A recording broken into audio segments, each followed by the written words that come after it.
pwede kong i-alok.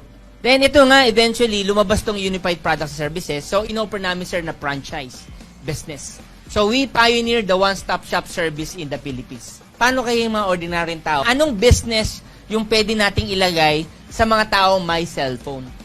Lahat ng may cellphone ngayon, pwedeng mag-load. Diba? Pwedeng magbayad ng bills. Pwedeng mag-remit. Pwedeng bumili ng ticket. Lahat ng yon nilagay namin ngayon sa app.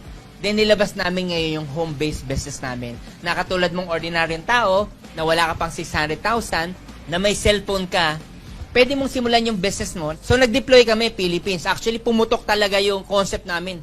Wala po kaming partner na hindi kami top-notcher. Pwede kang magnegosyo sa Unified Products and Services.